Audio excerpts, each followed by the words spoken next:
Good morning children. Online teaching class 2020-21 में आप सभी का स्वागत है। आज मैं आप लोगों को व्याकरण के तहत उपवाक्य पढ़ाने जा रही हूँ। उपवाक्य वाक्य का एक अंश होता है, एक भाग होता है, एक हिस्सा होता है जिसमें उद्देश्य और विधेय होता है। मैंने पिछली कक्षा में आप लोगों को बताया था उद्देश्य और विधेय के बारे में। उद्देश्य वाक्य में जिस वस्तु के विषय में कुछ कहा जाता है उसे हम उद्देश्य कहते हैं, और विधेय वाक्य में उद्देश्य के बारे में जो कुछ भी कहा जाता है उसे विधेय कहते हैं। अतः पदों का ऐसा समूह जिसका अपना अर्थ हो, जिसका अपना कोई सार्थक अर्थ हो, जो सामान्यतः एक वाक्य का भाग हो, एक वाक्य का हिस्सा हो, उसे हम क्या कहेंगे? उपवाक्य कहेंगे। अब यहाँ एक शब्द आया है पद। अब पद क्या है ये मैं आप लोगों को बताती हूँ। यहाँ पद शब्द का प्रयोग हुआ है, इसके विषय में आप लोगों को संक्षिप्त जानकारी दूंगी मैं।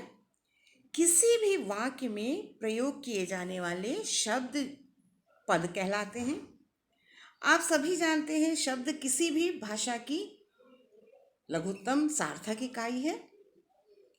अगर हम किसी शब्द का अर्थ शब्दकोश में देखेंगे तो हमें उसका अर्थ मिल जाएगा, किंतु ये शब्द कोई विचार अथवा भाव अकेले प्रकट नहीं कर सकते।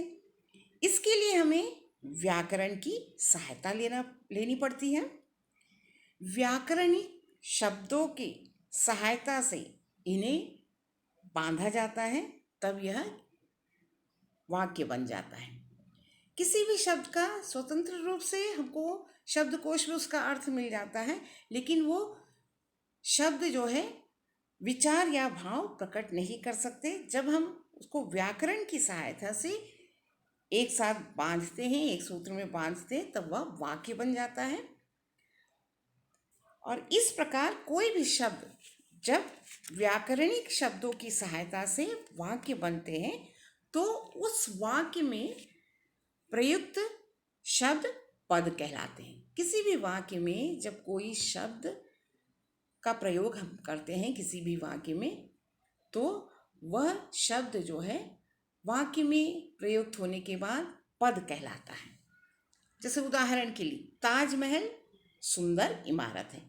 यह ताजमहल शब्द व्याकरणिक नियमों के साथ बंधकर एक वाक्य बन गया है, अर्थात यहाँ ताजमहल व्याकरणिक शब्दों के साथ बंध गया है।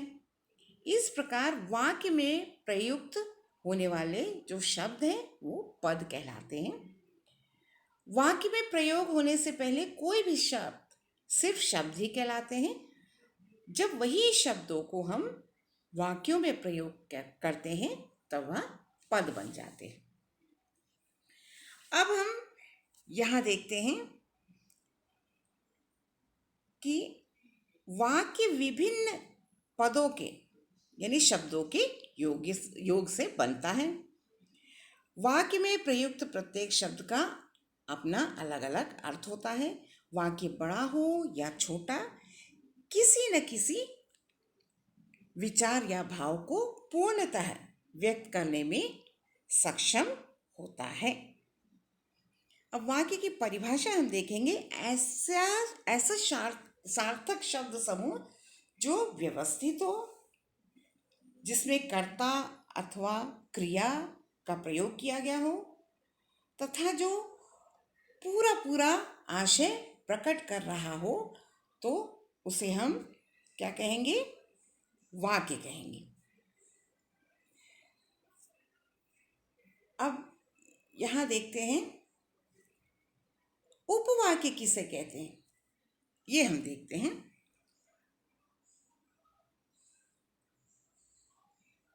जो उपवाक्य वाक्य से अलग होकर भी पूर्ण अर्थ प्रकट करे उसे हम प्रधान उपवाक्य कहेंगे। और जो उपवाक्य प्रधान उपवाक्य के बिना पूर्ण अर्थ नहीं देता हो उसे आश्रित उपवाक्य कहेंगे। इस प्रकार उपवाक्य वाक्य का ही एक अंश होता है जिसमें उद्देश्य और विधेय होता है। अतः पदों का ऐसा समूह जिसका अपना अर्थ हो, जो सामान्यतः एक वाक्य का कोई हिस्सा हो, उपवाक्य कहलाता है। और जो उपवाक्य वाक्य से अलग होकर भी पूर्ण अर्थ प्रकट करे वह प्रधान उपवाक्य कहलाता है।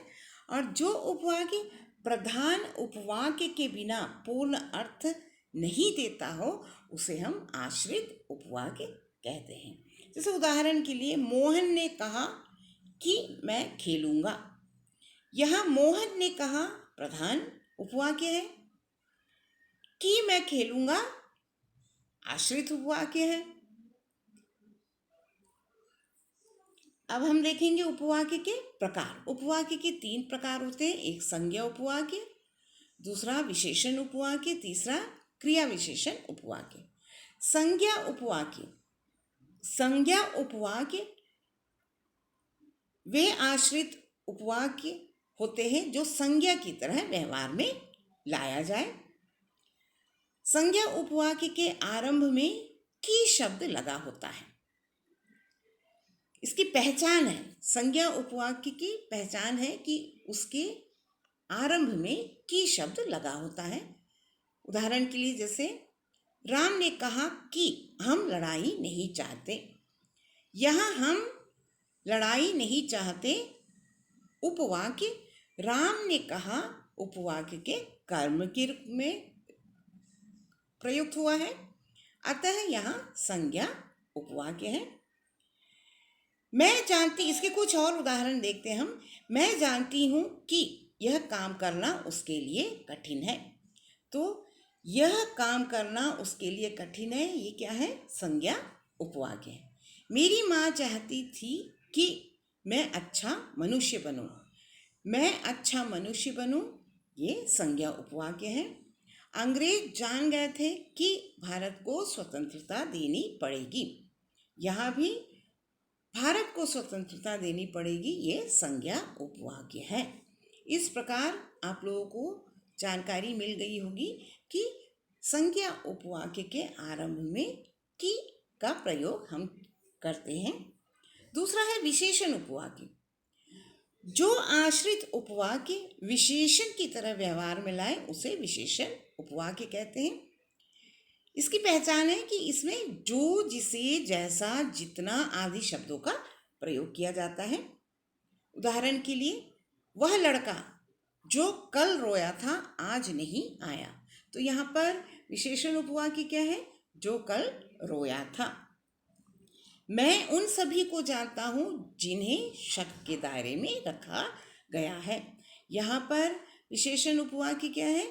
शक के दायरे में रखा गया है। वह आदमी आज भी आया है जो कल आया था। यहाँ पर विशेषण उपवाक्य है जो कल आया था। क्रिया विशेषण उपवाक्य, जो आश्रित उपवाक्य क्रिया विशेषण की तरह व्यवहार में लाए उसे क्रिया विशेषण उपवाक्य कहते हैं। इसमें प्रायः हम जब, जहाँ, जिधर, ज्यों, यद्यपि आदि शब्दों का प्रयोग करते हैं। जैसे उदाहरण के लिए, जब आग लगती है तभी धुआं उठता है। तो यहाँ पर क्रिया विशेषण उपवाक्य क्या है? जब आग लगती है। जहाँ तुम जा रहे हो वहीं मैं जा रहा हूँ। यहाँ पर क्रिया विशेषण उपवाक्य कौन सा है? जहाँ तुम जा रहे हो। मुख्य और आश्रित उपवाक्यों को पहचानना अब मैं बताऊंगी। वाक्य में मुख्य उपवाक्य जो होता है, प्रधान उपवाक्य जो होता है, उसकी क्रिया ही मुख्य क्रिया होती है। वाक्यों में आए आश्रित उपवाक्य जो होते हैं उनका आरंभ सामान्यतः समुच्चय बोधक शब्दों से होता है। जैसे जिसने, की, जिन्हें, जिसमें, जो, जिसको, जहाँ, जब, क्योंकि, यदि, तब, परंतु, इन सब से आश्रित उपवाक्य का आरंभ होता है।